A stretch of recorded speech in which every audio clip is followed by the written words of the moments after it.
धाकड़ खबर, बेखौफजुमा बेबाक अंदाज। प्रियंका की बात मैं सुन रहा था। प्रियंका ने कहा मेरे मैसेज के बारे में, प्रियंका ने कहा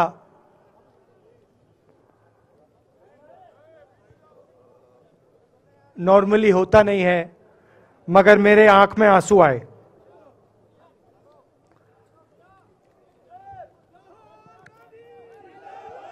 क्योंकि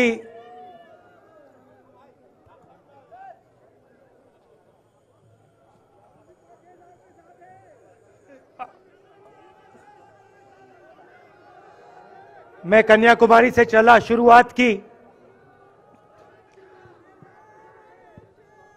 और पूरे देश में हम पैदल चले। मैं सच बताऊं, आपको अजीब लगेगा, मगर मैं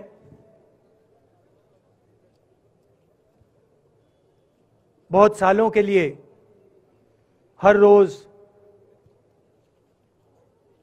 8-10 किलोमीटर दौड़ता हूं। तो मैंने सोचा था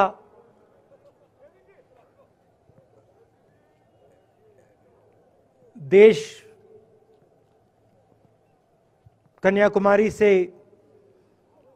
कश्मीर चलने में इतनी मुश्किल नहीं होगी।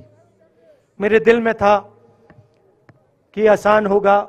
फिजिकली मेरे लिए ये मुश्किल काम, मैंने सोचा था मुश्किल काम नहीं होगा। शायद मैं काफी वर्जिश करता हूं, थोड़ा सा अहंकार आ गया, जैसे आ जाता है।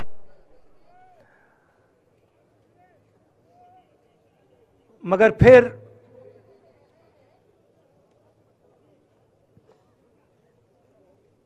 बात बदल गई। जब मैं छोटा था,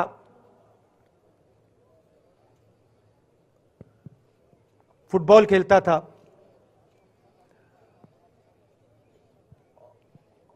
और कॉलेज में जब मैं फुटबॉल खेल रहा था, एक बार मुझे बहुत जोरों से घुटने में इंजरी हुई थी।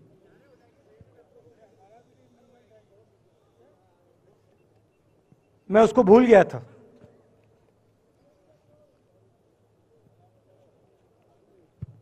घुटने में दर्द नहीं होता था, भूल गया था उसको। दर्द गायब हो गया था। मगर कन्याकुमारी से 5-7 दिन बाद घुटने में प्रॉब्लम आई, और जबरदस्त प्रॉब्लम आई। पूरा अहंकार उतर गया और मैं सोचने लगा, क्या मैं ये जो 3,500 किलोमीटर हैं, क्या मैं इनको चल पाऊंगा या नहीं। तो जो मैंने सोचा था आसान काम होगा, वो काफी मुश्किल हो गया। मगर फिर मैंने किसी ना किसी तरीके से ये काम पूरा कर दिया। बहुत कुछ सीखने को मिला, बहुत कुछ सीखने को मिला। मैं आपको बोलूं तो दर्द सहना पड़ा काफी, मगर सह लिया। रास्ते में एक दिन मुझे दर्द हो रहा था, काफी दर्द हो रहा था, और मैं सोच रहा था अब 6-7 घंटे और चलने हैं। और उस दिन मुझे लग रहा था कि आज मुश्किल है। और एक छोटी सी बच्ची आई, दौड़ती हुई आई मेरे पास, और मुझे कहती है कि मैंने तुम्हारे लिए कुछ लिखा है, मगर तुम अभी मत पढ़ो, इसको बाद में पढ़ना।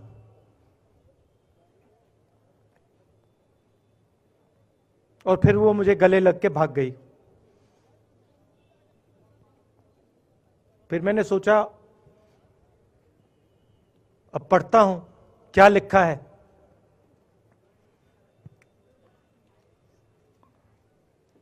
तो उसने लिखा था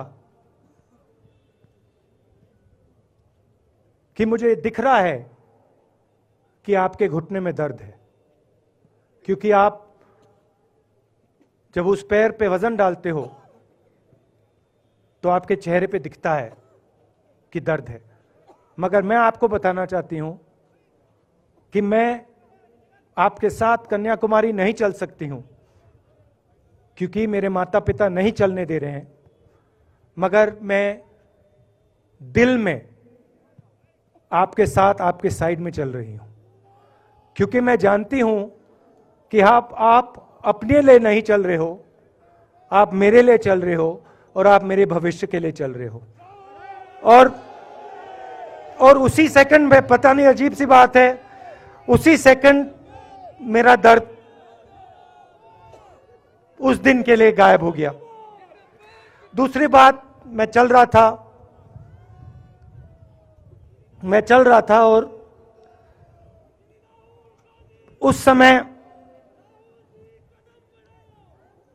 उसी समय वहां पे थोड़ी सर्दी बढ़ रही थी। सुबह का समय था और 4 बच्चे आए।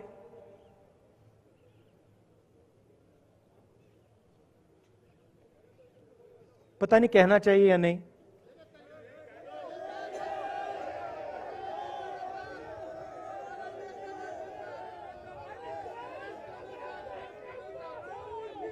तो कह देता हूं, छोटे से बच्चे थे, भिखारी थे, भीख मांगते थे और मेरे पास आए। कपड़े नहीं थे, मैंने देखा। शायद मजदूरी भी करते थे तो थोड़ी मट्टी थी उन पे। खैर, मैं ये चीजें देखता नहीं हूं, तो मैं उनके साथ गले लगा, घुटनों पे गया, ऐसे उनको पकड़ा मैंने, क्योंकि मैं उनकी लेवल पे रहना चाहता था। और फिर, नहीं सुनिए, मैं ये बात कहना नहीं चाह रहा था मगर कह दूंगा। तो उनको ठंड लग रही थी, वो कांप रहे थे। शायद उनको खाना नहीं मिला था, छोटे बच्चे मजदूरी कर रहे थे।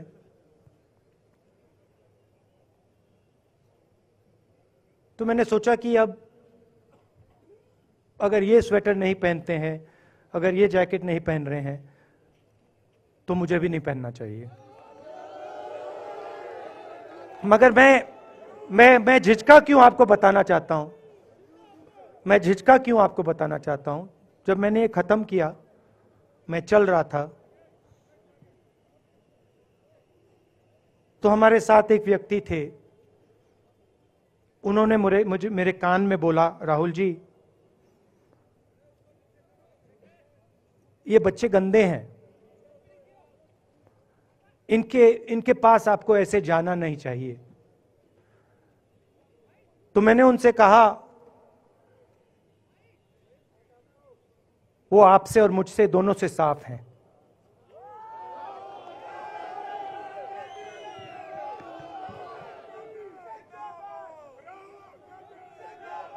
तो देश में कभी कभी यह विचारधारा दिखाई दे जाती है।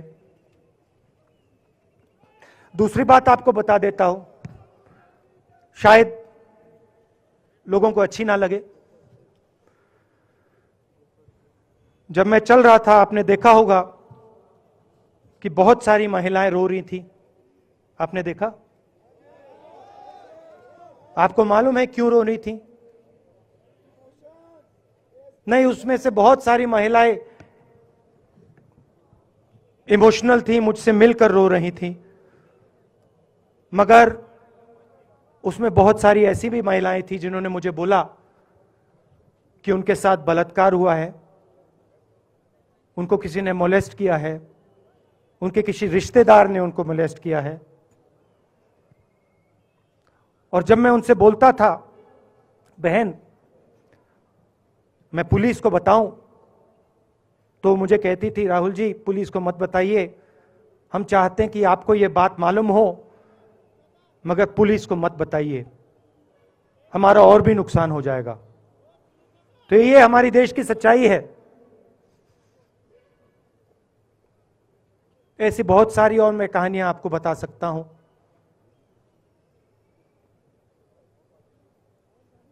तो फिर मैं कश्मीर की ओर आ रहा था और मैं सोच रहा था कि इसी रास्ते पे मैं नीचे से ऊपर जा रहा हूं। मैं सोच रहा था कि इसी रास्ते से सालों पहले मेरे रिश्तेदार नीचे से ऊपर आए, सॉरी ऊपर से नीचे आए, कश्मीर से इलाहाबाद गंगा की ओर गए। और मुझे ऐसा लग रहा था कि मैं वापस अपने घर जा रहा हूं।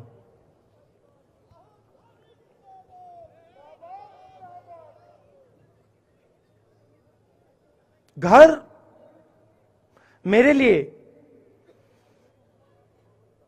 जब से मैं छोटा था, मैं सरकारी घरों में रहा हूं, मेरा अपना घर नहीं है।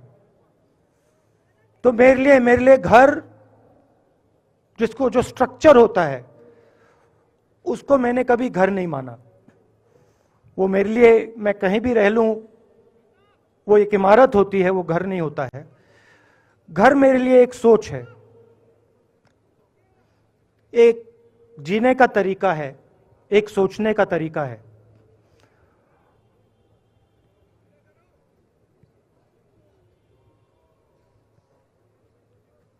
और यहां पे जिस चीज को आप कश्मीरियत कहते हो, उसको मैं अपना घर मानता हूं।